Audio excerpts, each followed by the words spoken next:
Pulizia nelle scuole e come rispondere all'emergenza di questi giorni.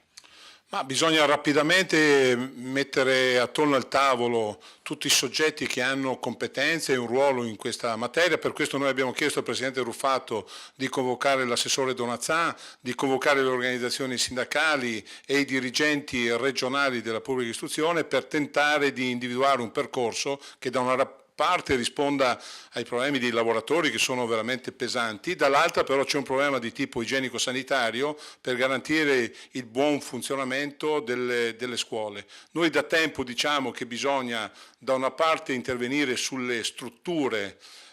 scolastiche e quindi quest'anno in bilancio chiederemo più risorse su questo fronte il bilancio regionale, dall'altra però anche a livello nazionale sul tema delle pulizie ci devono essere maggiori risorse e una maggiore capacità organizzativa, perché questa vicenda coinvolge le imprese in modo particolare, ma coinvolge soprattutto i tagli che sono stati fatti a livello centrale, pesanti e non sempre omogenei. Per questo alcune realtà, sto pensando alla provincia di Venezia, sono state maggiormente colpite e altre un po' meno. Però alla fine dobbiamo dare una risposta omogenea e questo è l'intento che abbiamo come Partito Democratico in questi giorni.